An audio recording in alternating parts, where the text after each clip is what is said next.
Hello दोस्तों, स्वागत है आपका आज फिर से एक नई वीडियो में।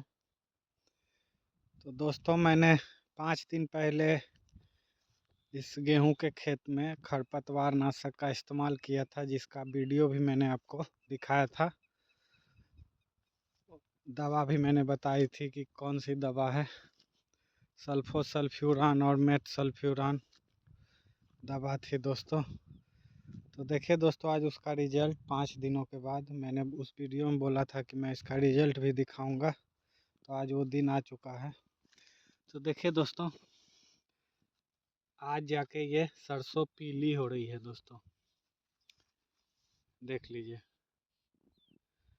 और जो गुल्ली डंडा भी था दोस्तों, जिसको हम लोग की तरफ बन गेहूं बोला जाता है, देखिए वो भी ऊपर से उजला हो रहा है, देखिए।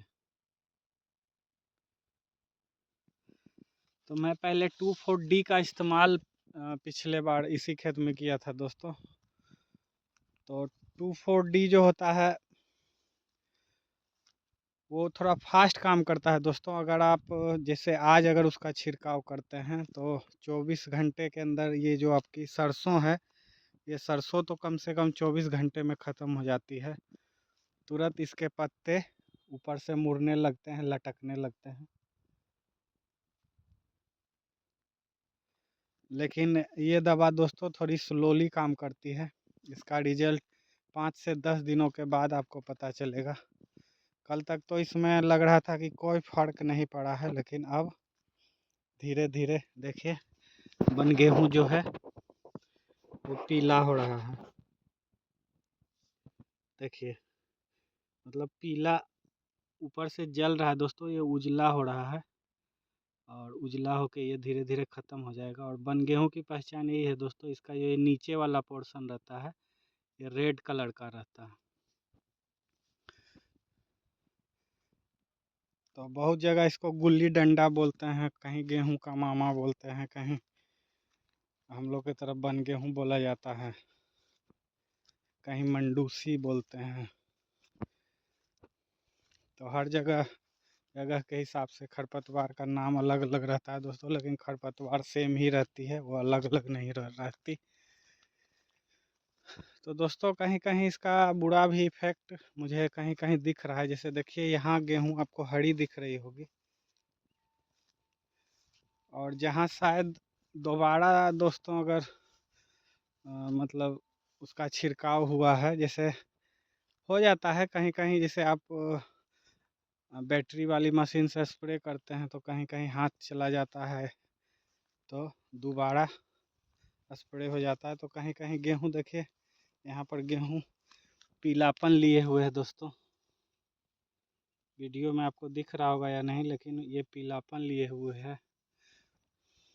तो खरपतवार नाशक का इस्तेमाल करेंगे तो उसके डिसएडवांटेज भी होते हैं दोस्तों। ऐसा नहीं है कि खाली फ़ायदे हैं, हर चीज़ के फ़ायदे और नुकसान दोनों होते हैं। और कुछ इस बार का मौसम भी दोस्तों, जैसे आज है 19 दिसंबर 2024, तो दोस्तों इतना टेम्परेचर, दिन का टेम्परेचर 24 डिग्री है दोस्तों। तो समझ जाइए आप, पूस का महीना है दोस्तों, हिंदी में पूस जिसे बोलते हैं, ऐसे अंग्रेजी में दिसंबर। तो पूस के महीने में दोस्तों इतनी गर्मी पहले नहीं रहती थी, पिछले साल तो नहीं थी, लेकिन इस साल टेम्परेचर बहुत ज़्यादा है। सुबह शाम हल्की ठंड रहती है दोस्तों, ऐसी बात नहीं है, रात को ठंड रहती है, लेकिन दिन में धूप एकदम सवेरे खिल जाती है, एकदम फ्रेश धूप, और दिन भर गर्मी बनी हुई रहती है और पछुआ हवा से। देखिए दोस्तों, मैं अभी टी शर्ट में ही घूम रहा हूँ, देखिए दिख रहा होगा आपको, मैंने कहीं जैकेट वैकेट नहीं पहना है। मैं आराम से देखिए, मैं आराम से टी शर्ट में ही घूम रहा हूँ, कहीं कोई ठंड का नामो निशान नहीं है। तो रात में टेम्परेचर दोस्तों 8, 9, 10 यही रहता है दोस्तों, लेकिन दिन में टेम्परेचर 22, 23, 24 चला जाता है। तो आज मैं दोस्तों खरपतवार नाशक का रिजल्ट आपको दिखा रहा था। तो 2,4-D के दोस्तों मैं जो पहले इस्तेमाल करता था, तो 2,4-D जिसमें टेक्निकल इथाइल ईस्टर होता है। उसमें दो दो प्रकार के 2,4-D आते हैं, एक 38% और एक 58% वाली। तो 38% तो एकदम बेकार रहता है दोस्तों, उसको कंपनी क्यों बनाती है पता नहीं, क्योंकि उससे आप अगल बगल स्प्रे कीजिएगा तो अगल बगल वाले खेतों में भी नुकसान होता है, चाहे कितनी भी सावधानी से करें। तो देखिए सब जो है खरपतवार का अब धीरे धीरे खात्मा हो रहा है दोस्तों। देखिए ये भांग है। तो इस बार मैंने दोस्तों छोटी अवस्था में ही खरपतवार नाशक का इस्तेमाल किया।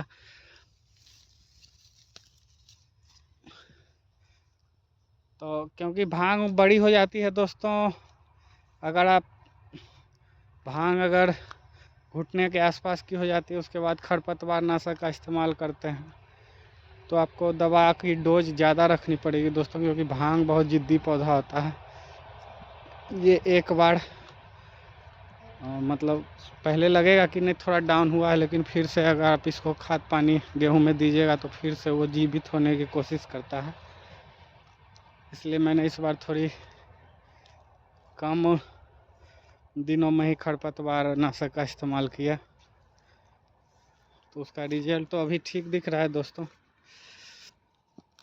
और इसमें मैंने कल यूरिया और जिंक सल्फेट और माइकोराइजा का भुड़काव भी कर दिया है इस खेत में।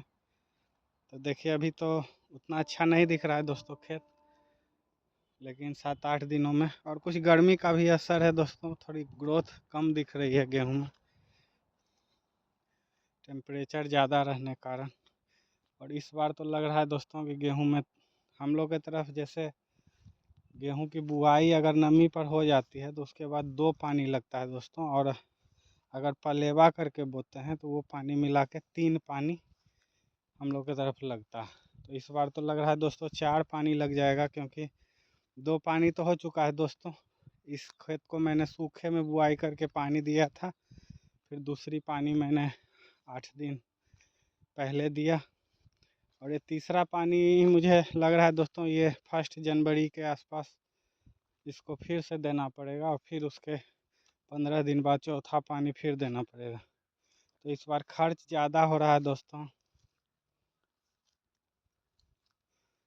तो यही सब है दोस्तों।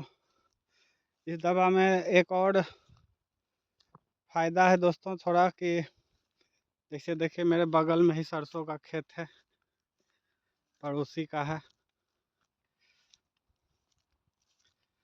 देखिए मैं आपको नज़दीक चल के दिखा दे रहा हूँ।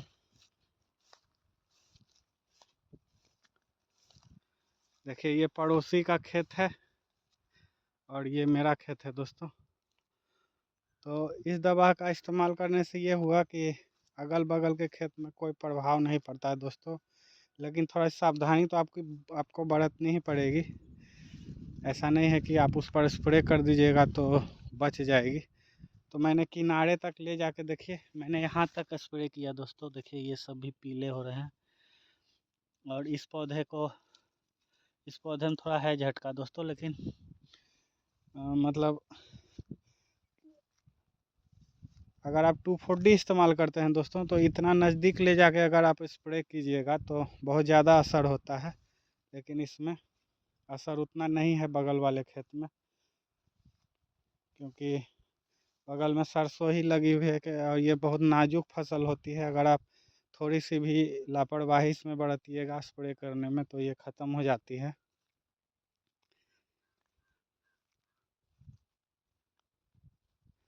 तो अगर आपके आसपास अगर सरसों लगी हुई है दोस्तों, या और भी दूसरी फसल लगी हुई है, तो मेरे हिसाब से 2,4-D का इस्तेमाल नहीं करना चाहिए। ख़ास करके 38% वाली का तो एकदम नहीं इस्तेमाल करना चाहिए। और जिस समय मैंने स्प्रे किया दोस्तों तो पछुआ हवा भी चल रही थी, तो फिर भी मैंने अगल बगल की सरसों को, अपनी भी सरसों को और पड़ोसी की भी सरसों को बचा दिया, और अपने खेत में भी खरपतवार अच्छी तरह से कंट्रोल किया, किनारे तक एकदम मेड़ तक। तो दोस्तों आज मैं एक और काम इस गेहूं में करने वाला हूं। देखिए मेरे हाथ में एक रस्सी है दोस्तों, और ये केला का तना है, देखिए मैंने कल यहाँ ला के इसको रखा था। तो आज मैं इसको सारे खेत में घुमाऊंगा दोस्तों, जिससे गेहूं में अच्छे कल्ले आए। ये पुरानी पद्धति है दोस्तों, पहले के लोग इसी तरह करते थे गेहूं में ज़्यादा कल्लों के लिए। अब तो बहुत सारी दवा आ गई है, पहले उतनी दवा लोग इस्तेमाल नहीं करते थे। तो इससे ही गेहूं में पाटा टाइप का फिराते थे, जैसे पाटा लगाते हैं खेतों में, उसी तरह इसमें रस्सी बांध के और खींचते थे। तो पिछले साल भी मैंने खींचा था दोस्तों, तो रिजल्ट ठीक ठाक रहा। तो इस बार भी मैं खींचने वाला हूँ, क्योंकि अब पैर में मिट्टी नहीं चिपक रही है, अब खेत लगभग सूख चुका है, तो अब चलने में समस्या नहीं है। तो आज मैं इसमें ये पाटा लगाऊंगा, फिर उसके बाद आपको रिजल्ट भी दिखाऊंगा।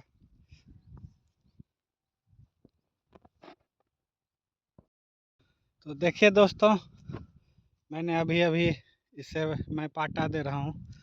तो पाटा देने के बाद रिजल्ट देखिए दोस्तों, ये गेहूँ कैसे तिरछी हो रही है।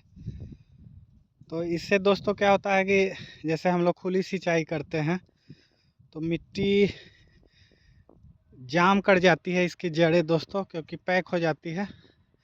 तो जब आप पाटा लगाते हैं दोस्तों, तो इसका एक ये भी फ़ायदा होता है कि जड़ों में एक झटका लगता है, तो जिससे पौधे की ग्रोथ अच्छी होती है पाटा लगाने के बाद। ये 2 दिन में दोस्तों ये फिर से पहले की अवस्था में हो जाएगा। तो थोड़ा मेहनत का काम है दोस्तों। देखिए मैंने एक बार इधर से इधर लाया, फिर इधर से इधर, और एक बार इधर से इधर ले जा रहा हूँ। और ये पहले ऐसी थी, अब देखिए ये ऐसी हो रही है। देखिए तो अंतर आपको दिख रहा होगा। तो थोड़ा मेहनत का काम है दोस्तों, क्योंकि खेतों में खींचना इसको आसान बात नहीं है, जोर लगता है इसमें। तो इसीलिए सभी किसान भाई इसको करते भी नहीं हैं। पहले के किसान भाई इसको ज़रूर करते थे, क्योंकि पहले उतनी खाद नहीं चलती थी दोस्तों। पहले के किसान अपना उत्पादन इसी तरह से बढ़ाते थे, और ये तरीका भी अच्छा है दोस्तों। तो वीडियो देखने के लिए आप सभी भाइयों का दिल से धन्यवाद दोस्तों।